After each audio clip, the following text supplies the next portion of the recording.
지금 당장 여러분 계좌 화면을 한 번만 보세요. 안전하다고 믿었던 숫자들이 오늘은 낯설게 보일 겁니다. 쇼폼을 넘기듯 가볍게 지나치면 안 되는 장면이 있습니다. 오늘 금시장이 딱 그랬습니다. 역사상 최악의 금요일이라고 불릴만 했습니다. 단 하루 만에 금값이 9.5%나 무너졌습니다. 그냥 흔들린 게 아니라 43년 만에 나온 기록적인 낙폭입니다. 은은 더 깊었습니다. 같은 바람을 맞았는데 절벽은 더 가팔랐습니다. 사람들이 묻습니다. 어제까지 금을 사 모으던 이들은 왜 오늘 비명을 지르느냐고요. 저는 단순히 금값이 떨어졌다는 소식을 전하려는 게 아닙니다. 이 폭락을 만든 구조, 그리고 과거와 기묘하게 겹치는 장면들을 하나의 이야기로 정리해 보려는 겁니다. 끝까지 들으면 숫자가 문장처럼 읽히기 시작할 겁니다. 먼저 상황부터 정확히 잡아야 합니다. 화면에 찍힌 선물 가격만 보고 판단하면 핵심을 놓칩니다. 선물은 누군가에게 정산하기 가장 좋은 숫자입니다. 시장이 혼비백산할 때 그 숫자는 더 자주 게임판의 점수로 쓰입니다. 진짜 중요한 건 실물의 체감입니다. 고점 대비 현물 기준으로는 무려 14.9%나 빠졌습니다. 속도가 너무 빨랐습니다. 며칠 전까지만 해도 단기 조정이 올 수 있다는 말이 경고처럼 들렸다면 이번에는 그 경고가 이틀 만에 현실이 됐습니다. 예측이 맞았다는 자랑이 아니라 속도가 비정상적이었다는 뜻입니다. 왜 이렇게 잔인하게 떨어졌을까요?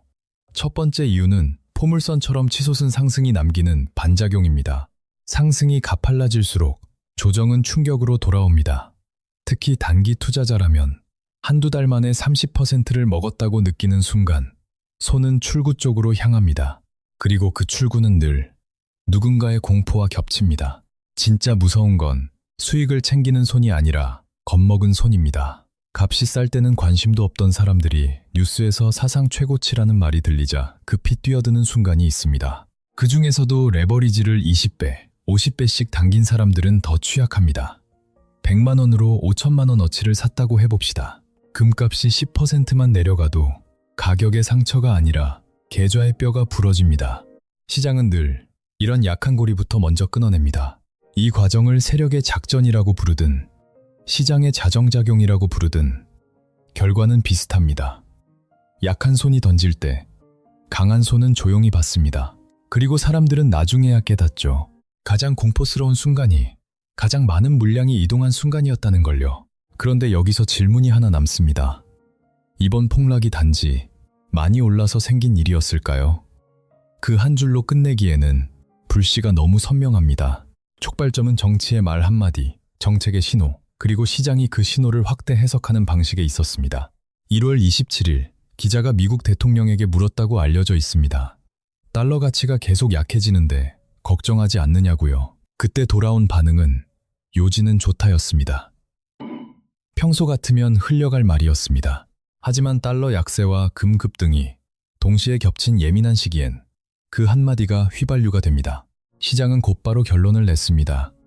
달러를 약하게 두려는 의지가 노출됐다. 그렇게 믿는 순간 공포는 속도를 얻습니다. 그 다음 장면은 빠르게 이어집니다. 국채 금리가 튀고 금은 순간적으로 과열됩니다. 그러면 정부는 수습에 나섭니다. 급이로 1위는 구런대로 늘 그네 다음 날 재무를 책임진 고위 인사가 나와 우리는 강달러를 지향한다는 식의 메시지로 시장을 누그러뜨리려 했다고 전해집니다. 문제는 여기서부터입니다. 말로 눌러도 현실이 반대로 움직이면 그 말은 더 큰 불안을 낳습니다. 지금은 말로 막아야 할 정도로 위험한가? 시장은 그렇게 읽어버립니다. 그리고 두 번째 신호가 겹칩니다. 통화정책 쪽에서 긴축을 강하게 주장해온 인사가 다시 부각되며 금리를 더 올릴 수 있다는 공포가 퍼집니다. 이 공포가 트리거가 됩니다. 알고리즘이 반응하고 손절과 마진콜이 연쇄로 붙습니다. 가격은 설명이 아니라 속도로 내려갑니다. 사람들은 이유를 찾기 전에 먼저 팔게 됩니다. 여기서 한번 더 냉정하게 생각해 봅시다. 한편에서는 전쟁을 확대할 수 있다는 압박이 나오고 다른 한편에서는 어떤 지역을 사겠다는 이야기까지 거론됩니다. 동시에 천문학적인 비용이 들어가는 군사 계획이 흔들림 없이 이야기됩니다. 세금은 깎아주겠다고 하면서 돈은 수조 달러 단위로 쓰겠다는 모순이 같이 달립니다. 이걸 감당하는 방법은 결국 하나로 수렴합니다. 국채 발행입니다. 상식적으로 보자면 이렇습니다. 빚은 산처럼 늘어나는데 이자를 감당할 체력은 약해지는 그림. 그런 채권을 누가 기꺼이 들고 있으려 할까요? 그래서 세계는 미국을 판다는 흐름으로 기울고 그 반대편에서 금을 사는 손이 늘어납니다. 말로는 강달러를 외쳐도 행보 자체가 약달러를 강요하는 구조라면 시장은 말보다 구조를 믿습니다. 그런데도 금값이 폭락했습니다. 그래서 더 많은 사람이 의심합니다. 이건 본질이 아니라 충격이다. 판을 잠깐 뒤집어 약한 손을 내보내려는 흔들기일 수 있다는 겁니다. 특히 거대한 지출 계획이 계속되는 한 금의 가치가 쉽게 죽지는 않는다는 판단도 같이 따라 붙습니다. 값은 흔들려도 이야기는 끝나지 않는다는 뜻입니다. 이 지점에서 과거가 끼어듭니다. 1974년의 장면이 오늘과 닮아 있다는 말이 나옵니다. 당시 금은 3년 동안 폭등했습니다. 35달러였던 금이 195달러까지 치솟았습니다. 그리고 고점을 찍은 뒤 무려 20개월 동안 쉬지 않고 떨어졌습니다. 하락폭은 47%, 반토막이었습니다. 그때도 사람들은 말했습니다. 이제 금의 시대는 끝났다. 하지만 바닥을 다진 뒤 금은 다시 튀어올라 850달러까지 갔습니다. 고점 대비 8배가 넘는 초폭등이었습니다. 그래서 지금의 하락이 어쩌면 긴 상승을 위한 마지막 관문일 수 있다는 해석이 나옵니다. 물론 과거는 복사본이 아닙니다. 다만 인간의 공포가 반복되는 방식은 놀랍도록 비슷합니다. 차이도 분명합니다. 그때는 오일 쇼크가 진정되는 흐름이 있었고 베트남 전쟁이 끝나면서 물가가 잡힐지도 모른다는 희망이 있었습니다. 그래서 금이 눌렸다고 읽힙니다. 하지만 지금은 분위기가 다릅니다. 전쟁은 확대되는 쪽으로 기울고 원자재 가격은 여전히 천장을 두드립니다. 더 결정적인 차이는 부채입니다. 당시 미국의 부채 비율은 국내 총생산 대비 30% 수준이었다고 알려져 있습니다.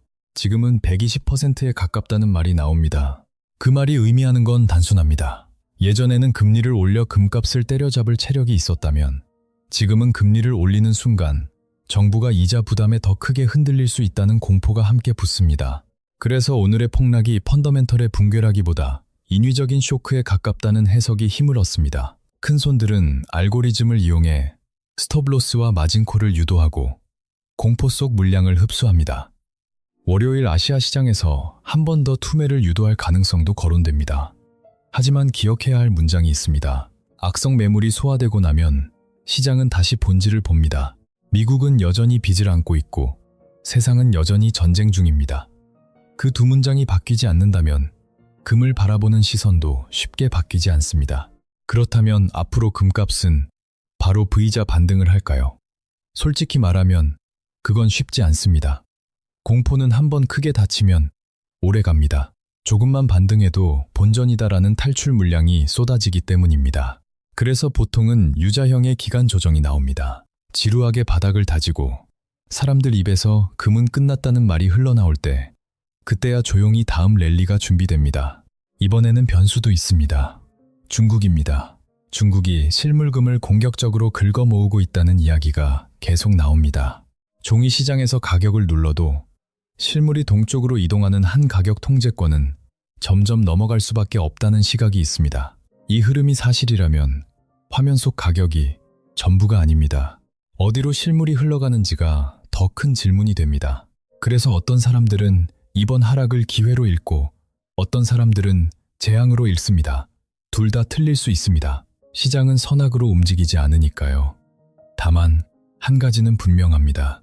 1971년 35달러였던 금이 5,600달러까지 오는 동안 이런 폭락은 수십 번 반복됐습니다. 그때마다 겁먹은 손은 떠났고 원칙을 가진 손은 남았습니다. 변동성은 대개 입장료처럼 청구됩니다. 공짜 수익은 없으니까요. 여기서 은도 잠깐 봐야 합니다. 은은 금보다 변동성이 훨씬 큽니다.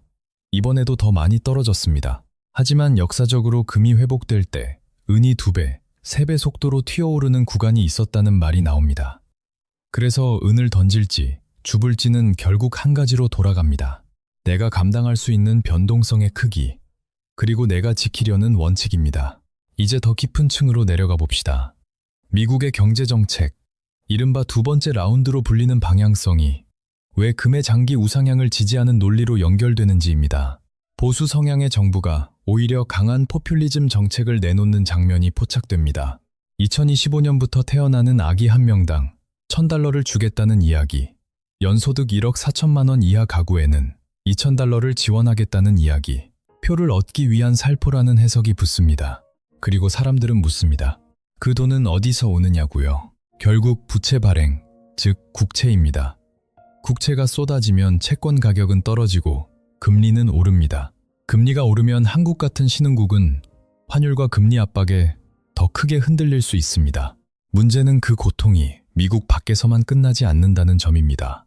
달러에 대한 신뢰가 무너지는 속도가 빨라질수록 각국 중앙은행은 달러 대신 금을 채워 넣으려 할 수 있습니다. 이게 탈달러라는 단어가 반복되는 이유입니다. 그래서 역설이 생깁니다. 누군가가 강달러를 외치면 외칠수록 시장은 오히려 무너질까봐 두려운가? 라고 묻습니다. 진짜로 강한 것은 자기 입으로 강하다고 말할 필요가 없습니다. 말은 때로 불안의 흔적입니다. 거기에 거대한 군사 지출의 상징이 붙습니다. 드론과 미사일의 시대에 척당 30조 원이 넘는 전함을 25척 만들겠다는 식의 발상이 거론됩니다. 어떤 사람들은 그 장면에서 과거의 환상을 봅니다. 낡은 시대의 거대한 몸집이 시대의 방향과 어긋나는 순간을요. 이런 오만함이 계속된다면 달러 패권의 균열은 더 빨라질 수 있다는 전망이 나옵니다. 그럼 우리는 어떻게 해야 할까요? 월요일 아침에 다 팔아야 할까요? 아니면 집을 담보로 더 사야 할까요? 둘 다 위험합니다. 투자는 감정이 아니라 원칙입니다. 이번 폭락이 남긴 가장 큰 교훈은 안전자산도 변동성이 크다는 사실입니다. 금이 안전하다는 말은 가치가 0이 되지 않는다는 뜻이지 가격이 절대 내려가지 않는다는 뜻이 아닙니다.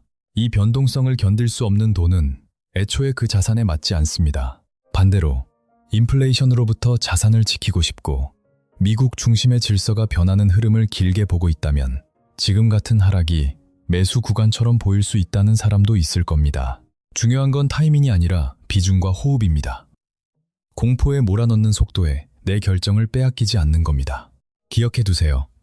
알고리즘은 인간의 공포를 먹고 자랍니다. 여러분이 무서워서 던지는 순간 누군가는 프로그램으로 그 물량을 받습니다. 그리고 한두 달 뒤 가격이 전고점을 되찾아갈 때 사람들은 다시 비싼 자리에서 안도하며 들어옵니다. 이 악순환을 끊는 방법은 하나입니다. 차트를 하루하루 들여다보는 게 아니라 부채의 시계가 얼마나 빨리 도는지, 정책의 방향이 달러의 신뢰를 어떻게 갉아먹는지 그 큰 흐름을 보는 겁니다.